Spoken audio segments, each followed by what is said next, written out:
ഗോകുലം ഗോപാലന്റെ സ്ഥാപനത്തിൽ ഇഡിയുടെ റെയ്ഡ് നടക്കുന്നു എന്നുള്ള വാർത്തയാണ് ഇപ്പോൾ വരുന്നത്. ചെന്നൈ കോടമ്പാക്കത്തെ ചിട്ടി സ്ഥാപനത്തിലാണ് ഈ പരിശോധന നടക്കുന്നത്. ഇഡി കൊച്ചി യൂണിറ്റിലെ ഉദ്യോഗസ്ഥരും ഈ സംഘത്തിലുണ്ടെന്ന് അറിയുന്നു. രാവിലെ മുതൽ അവിടെ പരിശോധനകൾ നടക്കുന്നുണ്ട് എന്നാണ് മനസ്സിലാക്കാൻ സാധിക്കുന്നത്. അവരുടെ എല്ലാ സ്ഥാപനങ്ങളുടെയും മേൽനോട്ട ചുമതലയുള്ള അവരുടെ പ്രധാനപ്പെട്ട ആസ്ഥാനമായ കോർപ്പറേറ്റ് ഓഫീസ് ഉൾക്കൊള്ളുന്ന കോടമ്പാക്കത്തെ ഓഫീസിലാണ് ഇപ്പോൾ പരിശോധന നടക്കുന്നത്. ഈ പരിശോധനയിൽ ഇഡിയുടെ കൊച്ചി യൂണിറ്റിലുള്ള ഉദ്യോഗസ്ഥരും പങ്കെടുക്കുന്നുണ്ട് എന്നാണ് നമുക്ക് ലഭ്യമാകുന്ന വിവരം. അവിടെ പരിശോധനകൾ നടക്കുന്നുണ്ട് എന്നുള്ള വിവരം ഇതുമായി ബന്ധപ്പെട്ട വൃത്തങ്ങൾ തന്നെ സ്ഥിരീകരിക്കുന്നുമുണ്ട്. എമ്പുരാൻ സിനിമയുമായി ബന്ധപ്പെട്ട് വലിയ വിവാദങ്ങൾ ഈ ദിവസങ്ങളിൽ നടന്നു വരികയായിരുന്നു.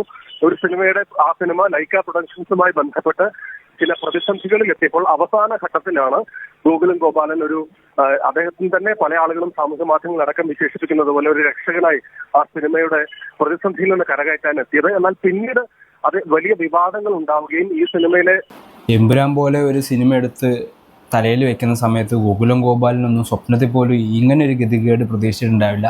24 വെട്ടുകൊണ്ടൊന്നും BJP-ക്കാരുടെ ആ ഒരു രോഷം തീർന്നിട്ടില്ല എന്നുള്ളത് മനസ്സിലായി.